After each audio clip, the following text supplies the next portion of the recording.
Existe um tipo de contratação que divide qualquer torcida ao meio. Não é aquela que todo mundo quer, nem é aquela que ninguém entende. É aquela que faz a pessoa mais racional do estádio parar por um segundo, olhar para o campo imaginário na cabeça dela e pensar: faz sentido, mas eu preciso saber mais antes de comemorar. A possível chegada de Ilkay Gundogan ao Flamengo é exatamente esse tipo de movimento. E se você está aqui, provavelmente também está tentando separar o hype da análise real. Então vamos fazer isso juntos, sem pressa e sem euforia desnecessária. Gundogan tem 33 anos. Esse número vai aparecer várias vezes ao longo dessa análise porque ele é central em qualquer decisão financeira e esportiva envolvendo esse nome. Não é uma crítica, é um dado. E dados, quando ignorados por conveniência emocional, costumam cobrar caro no final. O meia alemão de origem turca passou por Borussia Dortmund, Manchester City e Barcelona. Construiu uma carreira que poucos atletas conseguem igualar em termos de consistência, inteligência tática e títulos acumulados. Foi capitão do City durante parte do ciclo Guardiola. Ganhou Premier League, Copa da Inglaterra e coroou tudo com a Champions League em 2023. É um jogador formado em uma das escolas táticas mais exigentes do futebol moderno. Isso não é detalhe, isso é currículo. Mas currículo não joga. Quem joga é o atleta no momento atual. E o momento atual de Gundogan merece uma leitura honesta. Sua passagem pelo Barcelona foi, no mínimo, irregular. Chegou com enorme expectativa em 2023, foi eleito o melhor jogador da La Liga em uma sequência impressionante logo no início, mas a temporada como um todo não correspondeu à altura da empolgação inicial. O clube passava por turbulências internas, financeiras e táticas. O rendimento oscilou. Ele saiu sem fanfarra. Voltou ao Manchester City em janeiro de 2025 com status mais modesto do que o que tinha quando deixou o clube pela primeira vez. Esses 2 anos entre Barca e City não foram os 2 anos mais brilhantes da carreira dele. E isso importa, porque é o Gundogan desse período que o Flamengo estaria contratando. Agora vamos falar de dinheiro, porque é isso que realmente estrutura qualquer decisão de alto nível em futebol moderno. O Flamengo nos últimos anos demonstrou capacidade e disposição para investimentos de porte. A chegada de Davi Luiz, Felipe Luiz como ídolo que voltou, Arrascaeta com contrato extenso, Everton Cebolinha por valores expressivos e mais recentemente movimentos que indicam ambição crescente na montagem do elenco. O clube tem receita anual que já ultrapassa a casa dos 800 milhões de reais e crescente participação em receitas de bilheteria, televisão e patrocínio. Mas ter dinheiro não é o mesmo que ter dinheiro disponível para ser investido de forma eficiente. Uma contratação de Gundogan, dependendo da estrutura do contrato, poderia envolver salário na faixa de 3 a 5 milhões de euros anuais, mais possíveis luvas de assinatura, direitos de imagem e outros benefícios que jogadores desse perfil costumam negociar. Estamos falando de um investimento total que pode facilmente superar os 15 milhões de euros em 2 anos de contrato. Em reais, com a taxa de câmbio atual, isso representa algo entre 80 e 100 milhões de reais só de compromisso salarial. Não é um valor que inviabiliza o clube, mas é um valor que exige retorno. E aqui mora a primeira grande questão dessa análise. Qual é o retorno esperado? E ele é realista. O retorno pode vir de 2 frentes principais. A primeira é esportiva e a segunda é comercial. Vamos começar pela comercial porque ela é frequentemente subestimada nas análises mais tradicionais.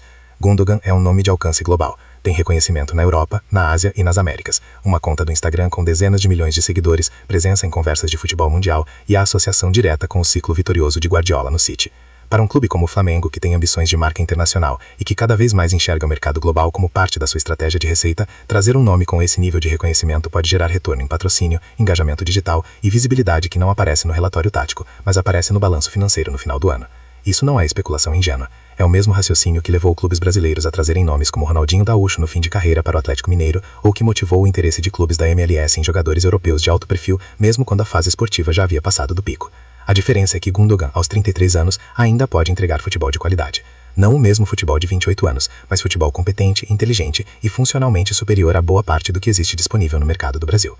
Agora a frente esportiva, que é onde as coisas ficam mais complexas e, honestamente, mais interessantes de analisar. O Flamengo tem hoje uma linha de meio-campo que é, ao mesmo tempo, seu maior trunfo e seu maior ponto de discussão. Gerson é talentoso, mas inconsistente. Thiago Maia, quando disponível, resolve o problema da proteção de linha, mas tem limitações na construção. Pulgar veio com expectativa razoável, mas nunca emplacou de forma definitiva. A equipe frequentemente encontra dificuldade em dominar partidas quando o adversário propõe um ritmo mais intenso ou quando o Flamengo precisa construir de forma paciente e organizada. Gundogan é exatamente o perfil que resolve esse problema de maneira estrutural. Ele é um meia de posição. aquele que sabe onde estar antes da bola chegar, que distribui com uma ou duas ações e raramente perde a bola em situações de pressão. Sob Guardiola, foi usado como falso 9, como meia-direita, como segundo volante e como armador central. Essa polivalência tática é rara no mercado mundial e praticamente inexistente no futebol brasileiro atual. Qualquer treinador minimamente organizado consegue extrair valor de um jogador com essa capacidade de leitura. Mas existe um risco tático que precisa ser mencionado.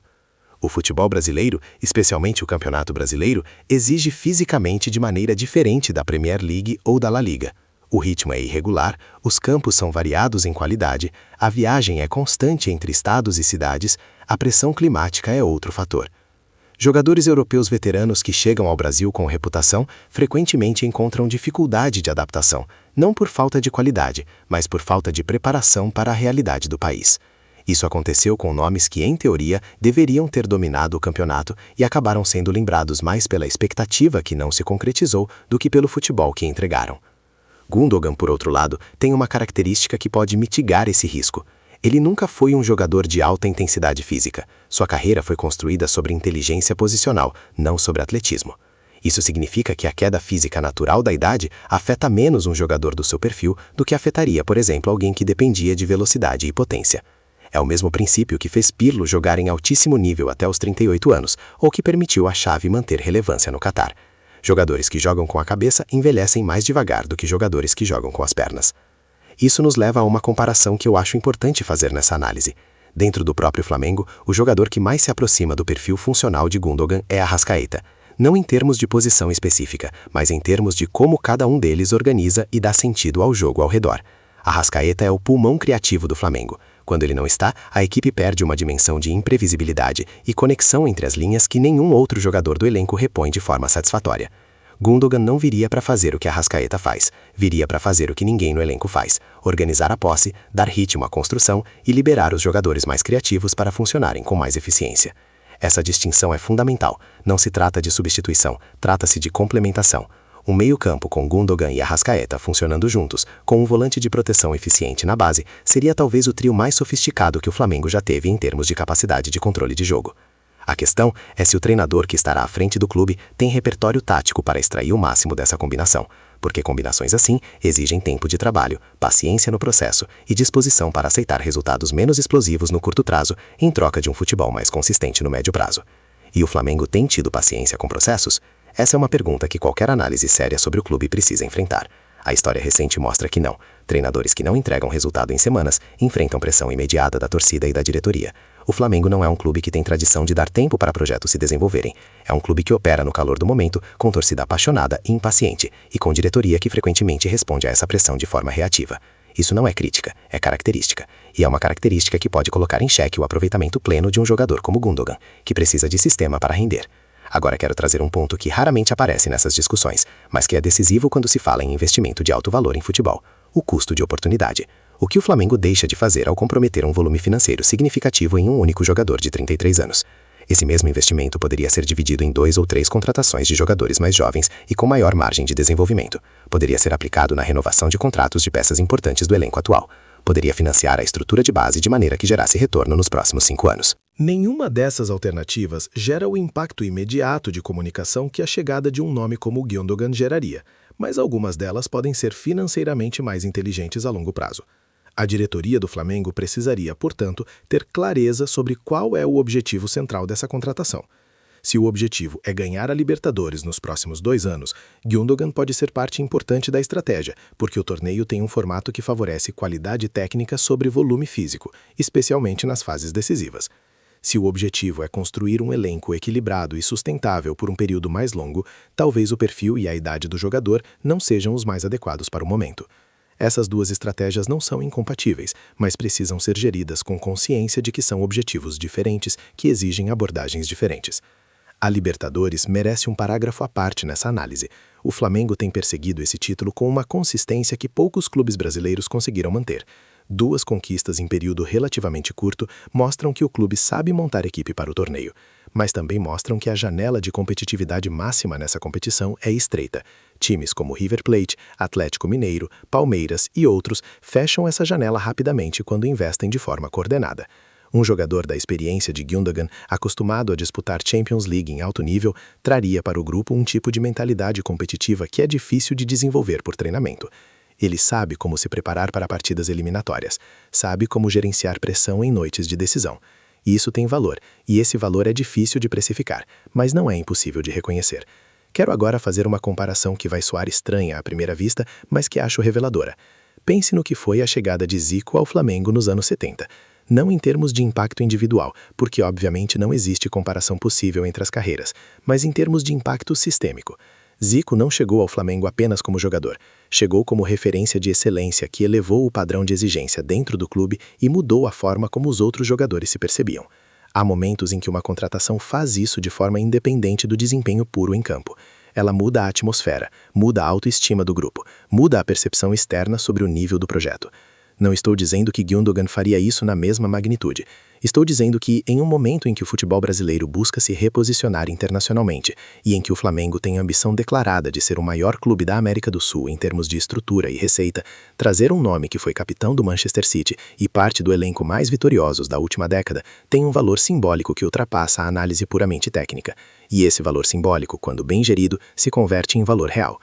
Existe, claro, o risco do fracasso visível. Se Gundogan chegar, não render como esperado e sair antes do contrato ou com desempenho abaixo do que o investimento justificaria, o desgaste seria significativo.